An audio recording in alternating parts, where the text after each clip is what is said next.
안녕하세요, 여러분. 혹시 부모님으로부터 물려받는 유전 정보 외에 아예 새로운 유전자 돌연변이도 생긴다는 사실 들어보셨나요? 네, 그렇죠. 오늘 저희가 살펴볼 자료를 보니까 이게 생각보다 꽤 많을 수도 있다는데요. 그리고 또 홍수에도 끄떡없는 변은 대체 어떻게 개발된 걸까요? 바로 이런 질문들의 답을 주는 게 유전학이죠. 생명의 가장 근본적인 원리를 파헤치면서 동시에 이제 의학이나 농업처럼 우리 삶에 아주 혁신적인 변화를 가져오는 그런 분야입니다. 네, 맞아요. 오늘은 청취자분께서 공유해 주신 자료, 앤서니 그리피스 등이 쓴 An Introduction to Genetic Analysis라는 책, 그 책의 첫 번째 장인 유전학 혁명, The Genetics Revolution을 함께 좀 살펴보려고 합니다. 그 유명한 책이군요. 네, 이 책이 총 20개 장으로 되어 있는데 오늘 다룰 1장은 정말 유전학이라는 이 거대한 여정의 딱 출발점, 그런 셈이죠. 유전학이 어떻게 시작됐고 또 어떤 혁명적인 생각들이 나왔는지 그 뿌리를 한번 따라가 보려고요. 맞습니다. 이 일장이 사실 앞으로 펼쳐질 그 방대한 유전학 이야기의 기초를 다지는 아주 핵심적인 발견들, 그리고 그게 현재 우리 삶이랑 어떻게 연결되는지 이런 걸 보여주는 흥미로운 사례들로 가득 차 있어요. 뭐랄까, 유전학 혁명의 서막을 여는 장이다. 이렇게 볼 수 있겠네요. 그럼 이번 탐구를 통해서 이 유전학이라는 분야의 툰 그림을 한번 그려보고요. 또 그 핵심 개념들이 오늘날 우리에게 어떤 의미를 갖는지 같이 알아보겠습니다. 숨겨진 이야기나 놀라운 연결고리들, 이런 걸 찾아내는 시각이 되면 좋겠네요. 자, 그럼 어디서부터 이야기를 풀어가 볼까요? 역시 유전학의 문을 연 인물, 그레고어 멘델부터 시작해야겠죠? 네, 그쵸. 1866년에 그 완두콩 실험 결과 발표했을 때 그게 그렇게 혁명적인 생각이었다면서요? 그렇습니다. 당시에는 보통 부모의 형질이 자손한테 전달될 때 마치 물감이 섞이듯이 그냥 희미하게 섞인다. 이런 호남 유전 가설이 지배적이었어요. 그냥 섞인다. 네. 근데 멘델은 완두콩 교배 실험을 통해서 형질이 그렇게 섞이는 게 아니라 마치 구슬처럼 독립적인 입자 단위로 전달된다는 걸 보여줬죠. 그것도 아주 명확한 비율로요. 그 유명한 3대1 비율 있잖아요. 네네, 들어봤어요. 그러니까 형질이 애매하게 섞여서 사라지는 게 아니라 어떤 분명한 단위로 존재하고 그게 다음 세대로 쭉 전달된다는 거군요. 그게 왜 그렇게 중요했던 건가요? 그 발견 덕분에 비로소 유전이라는 현상이 그냥 눈에 보이지 않는 어떤 신비로운 힘이 아니라 수학적으로 예측하고 분석할 수 있는 과학의 영역으로 들어올 수 있게 된 거예요. 아하. 그 형질을 결정하는 입자, 이게 나중에 유전자, 쥐인이라고 불리게 되는 거고요. 유전학이라는 학문 자체가 탄생할 수 있는 어떤 토대를 마련한 거죠. 정말 생각의 대전환이었습니다. 그런데 맨들 연구가 한동안 좀 잊혔다가 나중에 재발견됐다고 하죠. 그러면서 유전학이라는 이름도 그때 생겨났다고요? 네, 맞아요. 1900년대 초에 멘델의 연구가 다시 주목받으면서 그 중요성을 사람들이 깨닫게 돼요. 그리고 1905년에 영국의 생물학자 윌리엄 베이츠슨이라는 사람이 이 새로운 연구 분야를 지칭하는 이름으로 유전학, 제네틱스라는 용어를 공식적으로 제안하게 됩니다. 베이츠는요? 네.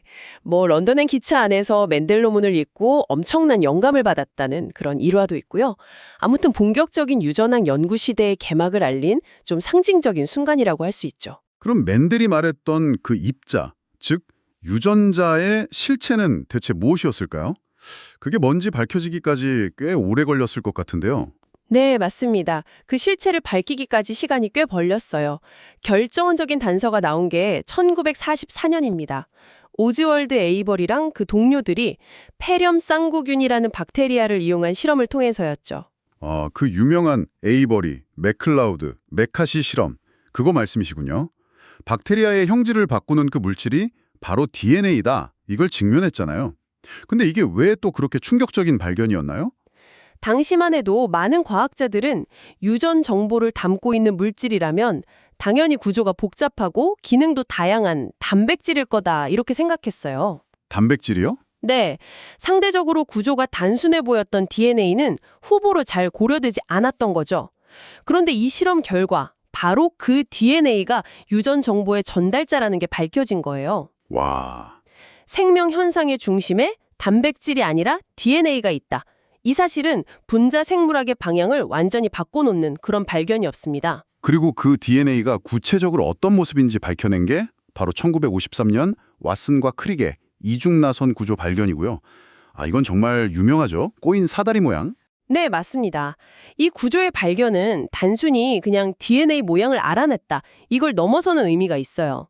이 이중나선 구조 자체가 유전 물질이 가져야 할 핵심적인 기능들을 설명해 주기 때문이죠. 핵심적인 기능이요.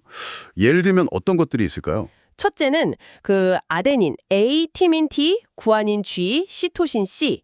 이 네 종류 염기의 배열 순서, 즉 염기 서열의 방대한 유전 정보가 마치 암호처럼 저장될 수 있다는 걸 보여주고요. 네. 둘째는 A는 항상 T랑, G는 항상 C랑 짝을 이루는 이상보적 결합 방식. 이게 DNA가 어떻게 자기랑 똑같은 사본을 정확하게 만들어낼 수 있는지, 즉 복제 원리를 설명해 줍니다. 복제 원리. 네. 그리고 마지막으로 이 염기 서열의 변화, 즉 돌연 변이가 생기면 유전 정보가 바뀌고 이게 바로 진화의 원동력이 되는 유전적 다양성을 만들어낼 수 있다는 것까지 시사했죠. 와, 정말 구조 하나에 정보 저장, 복제, 그리고 변화 가능성까지 다 담겨 있다니 이거 정말 경이롭네요. 그럼 이 DNA 정보가 실제로 어떻게 작동하는지, 그러니까 단백질을 만드는 과정은 또 어떻게 밝혀졌나요? 그 비밀을 푸는 열쇠는 이제 1960년대에 찾아옵니다. 먼저 세 개의 염기가 하나의 아미노산을 지정한다. 이런 유전 암호, 제네틱 코드가 해독이 됐고요. 네. 그리고 DNA의 유전 정보가 직접 단백질로 가는 게 아니라 RNA라는 중간 전달자를 통해서 세포질에 있는 단백질 생산 공장, 리보솜으로 전달된다는 사실도 밝혀졌습니다. 그래서 DNA에서 RNA로, 그리고 RNA에서 단백질로 정보가 흘러간다. 그 유명한 중심 원리, 센트럴 도구마가 정립된 거군요. 정확합니다. 이게 바로 생명 정보가 흐르는 가장 기본적인 경로이자 핵심 원칙이죠. 물론 나중에는 이 흐름에 예외도 있고 더 복잡한 조절 과정이 있다는 것도 밝혀지지만 이 중심 원리는 분자 생물학의 근간을 이루는 아주 중요한 개념입니다. 이 책의 7장, 8장에서 더 깊이 다루게 될 내용이기도 하고요. 자, 이렇게 기초 원리들이 밝혀지면서 유전학은 이제 실험실을 넘어서 실제 세상을 바꾸는 기술로 발전을 하는데요. 이 책 1장에서도 흥미로운 현대 유전학의 적용 사례들을 보여주고 있죠. 특히 그 홍수에 강한 벼 이야기, 이거 정말 인상 깊었어요. 네, 그 수월나사본 벼 개발 사례는 유전학 지식이 어떻게 실제 농업 문제를 해결하는지 보여주는 아주 좋은 예시입니다. 동남아시아처럼 홍수가 잦은 지역에서는 벼가 물에 며칠만 잠겨도 큰 피해를 보거든요. 근데 연구자들이 물에 잘 견디는 토종벼 품종에서 SUB1이라는 유전자를 찾아낸 거예요. 그 유전자가 핵심이었군요. 그걸 어떻게 활용했나요? 수확량은 많은데 홍수에는 약한 인기 품종 소얼나가 있어요.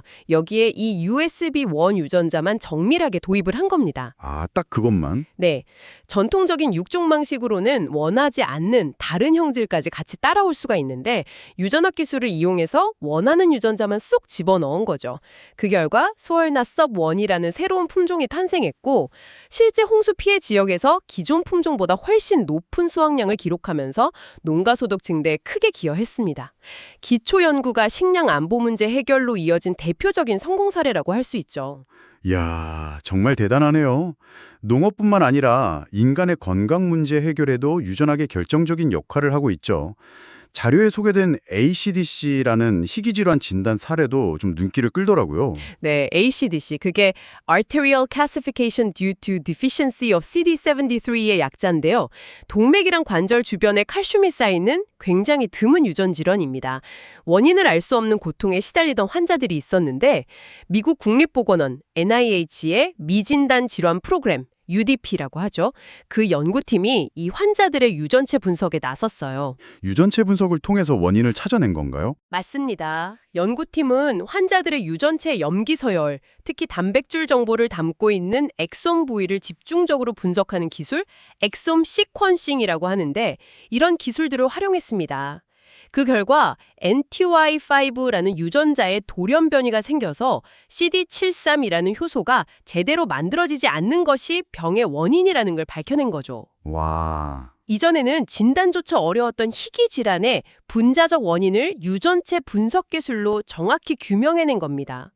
이건 정확한 진단뿐만 아니라 앞으로 치료법 개발의 실마리를 제공했다는 점에서도 의미가 크다고 할 수 있습니다. 희귀 질환의 원인을 밝히는 것도 정말 놀라운데 저는 더 놀라운 사실이 이어져서 깜짝 놀랐어요. 바로 우리가 부모님에게서 물려받는 유전 정보 말고도 수정되는 그 순간에 완전히 새롭게 생겨나는 돌연변이, 그러니까 신생 디노보 돌연변이가 있다는 거였어요. 네, 맞아요. 2012년에 아이슬란드 연구팀의 연구 결과가 상당히 흥미롭죠. 그 팀이 부모와 자녀, 이렇게 3명으로 이루어진 가족 그룹, 트리오라고 하는데 78쌍의 전체 유전체 염기 서열을 분석했어요. 네. 그랬더니 자녀는 부모에게는 없던 평균 수십 개의 새로운 점 돌연변이, 싱글 누클리오타이드 뮤테이션을 가지고 태어난다는 사실을 발견했습니다. 평균 수십 개나요? 와, 생각보다 많은데요? 근데 더 흥미로운 건 이 새로운 돌연변이가 아버지 쪽에서 더 많이 온다는 결과였어요. 이건 왜 그런 건가요? 그 이유는 바로 정자하고 난자가 만들어지는 과정의 차이에 있습니다. 정자는 남성의 일생 동안 계속해서 세포 분열을 통해 만들어지잖아요. 네, 그렇죠. 반면에 난자는 여성을 태어날 때 이미 어느 정도 수가 정해져 있고 추가적인 분열 횟수가 훨씬 적어요. 예를 들어서 30세 남성의 정자 형성에 관여하는 세포 분열 횟수가 약 400회에 달한다고 하면 같은 나이 여성의 난자 형성에 필요한 분열은 한 24회 정도에 불과하다고 해요. 아, 세포 분열할 때마다 DNA 복제 오류로 돌연변이가 생길 가능성이 있으니까 분열 횟수가 압도적으로 많은 정자 쪽에서 신생 돌연변이가 더 많이 생길 수밖에 없다는 거군요.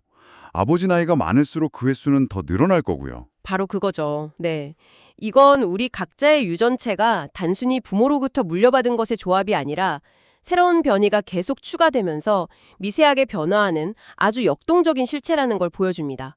또 이런 신생 돌연변이가 자폐 스펙트럼 장애나 특정 희귀 질환과 관련될 수 있다는 연구들도 나오면서 질병 연구에서도 중요한 관심사가 되고 있습니다. 와, 정말 흥미롭네요. 유전학이 이렇게 개인의 질병이나 특성뿐만 아니라 인류 전체의 역사나 진화, 이런 것과 관련된 비밀을 푸는 열쇠가 되기도 한다면서요. 그 성인이 우유를 소화하는 능력에 대한 이야기도 나왔어요. 네, 락타제 지속성에 관한 이야기죠. 대부분의 포유류는 젖을 떼고 나면 젖당 분해 효소인 락타제 생산을 멈춥니다. 인간도 원래는 성인이 되면 대부분 락타제를 만들지 않았어요. 원래는요? 네. 근데 어떤 이유에선지 특정 인구 집단에서는 성인이 되어서도 락타제가 계속 만들어져서 우유를 잘 소화하는 거죠. 그 이유가 유전자에 있었던 거군요. 맞습니다. 연구 결과를 보니까 락타제 유전자 LCT 자체보다는 그 유전자의 발현을 조절하는 일종의 스위치 역할을 하는 DNA 부위에 생긴 단일 염기 변이 SNP, 싱글 누클리오타이드 폴리몰피즘 때문이라는 게 밝혀졌어요. 이 특정 SNP를 가진 사람들은 성인이 되려서도 락타제 유전자가 계속 켜져 있는 거예요. 그런데 왜 특정 인구 집단에서만 이 변이가 흔하게 나타나는 건가요? 뭔가 이유가 있겠죠. 그건 자연 선택과 관련이 깊습니다. 약 1만 년 전에 인류가 농경과 목축을 시작하면서 우유를 중요한 영양 공급원으로 활용하게 된 지역들이 생겨났습니다. 아, 목축. 네. 이런 환경에서는 성인이 되어서도 우유를 소화할 수 있는 능력이 생존이나 번식에 유리했겠죠. 따라서 이 락타제 지속성 변이를 가진 사람들이 그렇지 않은 사람들에 비해서 더 잘 살아남고 더 많은 자손을 남기게 되면서 여러 세대에 걸쳐서 그 변이가 해당 집단 내에 널리 퍼지게 된 겁니다. 유럽 북부나 일부 아프리카 목축 부족에서 이 변이 빈도가 높은 것이 그 증거라고 할 수 있죠. 와, 유전자 변이 하나가 인류의 식문화, 생활 방식, 그리고 진화 과정과 이렇게 긴밀하게 연결되어 있다니 정말 놀랍습니다. 진짜 유전학은 파고들수록 재미있는 분야인 것 같아요. 그렇죠. 개체의 특성부터 시작해서 집단의 역사까지 생명의 거의 모든 측면을 이해하는데 이 유전학적인 관점이 필수적입니다. 그런데 이렇게 복잡하고 다양한 유전 현상들을 연구하려면 사람이나 벼처럼 복잡한 생물을 일일이 다루기는 좀 어려울 것 같아요. 과학자들은 보통 어떤 방법을 쓰나요? 생물까지 연구 목적에 따라서 다양한 모델 생물들이 활용됩니다. 모델 생물이요? 특정 생물을 그렇게 집중적으로 연구하는 이유가 뭔가요? 노벨상 수상자인 프랑스 생물학자 자크 모노가 남긴 유명한 말이 있죠. 대장균에서 진리인 것은 코끼리에서도 진리다. 들어본 것 같아요. 네, 기본적인 생명 현상의 원리는 모든 생물에게서 보편적으로 나타날 것이다. 이런 믿음이 깔려 있는 겁니다. 모델 생물은 보통 세대가 짧고 키우기 쉬우며 한 번에 많은 자손을 낳고 또 유전적인 조작이 비교적 용이하다는 그런 장점들이 있어요. 이런 특징들 덕분에 특정 유전자의 기능을 밝히거나 복잡한 생명 현상의 메커니즘을 연구하는데 아주 효과적이죠. 아하, 그렇군요. 초파리 연구가 유전학 발전에 엄청 크게 기여했다는 이야기도 들은 것 같아요. 맞습니다. 토마스 헌트 모건과 그의 제자들이 20세기 초에 초파리 돌연변이 연구를 통해서 유전자가 염색체 위에 특정 위치를 차지하고 있다는 유전자 이론, 크로모좀 시어리 오브 인헤리턴스를 확립하는 데 결정적인 기여를 했습니다. 이처럼 모델 생물 연구를 통해 얻어진 지식은 인간을 포함한 다른 생물들을 이해하는 데 아주 중요한 기초를 제공합니다. 오늘 저희는 An Introduction to Genetic Analysis 1장 유전학 혁명을 통해서 정말 방대한 유전학의 세계, 그 시작점을 함께 둘러봤습니다.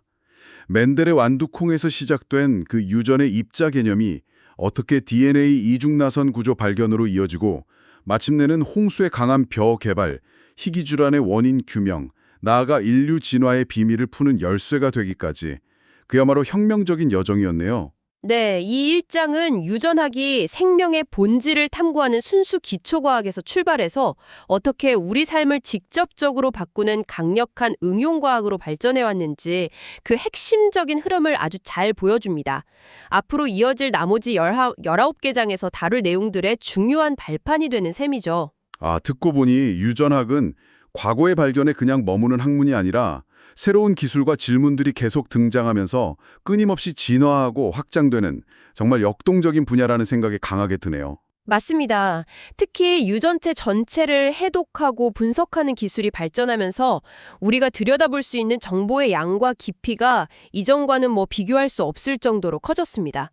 이 방대한 유전 정보를 어떻게 해석하고 활용할 것인가, 이건 앞으로도 유전학의 중요한 과제이자 또 기회가 될 것입니다. 자, 마지막으로 청취자 여러분께 흥미로운 생각거리를 하나 던져드리면서 마무리할까 합니다. 이 책 1장 문제에도 비슷한 내용이 나오는데요. 인간의 유전체는 약 30억 개의 염기쌍으로 이루어져 있다고 하잖아요. 정말 어마어마한 양인데요. 네, 엄청나죠. 이 정보를 우리가 흔히 쓰는 컴퓨터 데이터 단위인 바이트로 환산하면 과연 어느 정도의 용량이 될까요? 조금 힌트를 드리자면 1바이트는 8비트로 2의 8제곱, 그러니까 256가지 상태를 표현할 수 있죠. 반면에 DNA 염기쌍은 A, T, G, C 4가지 종류가 있고요. 네.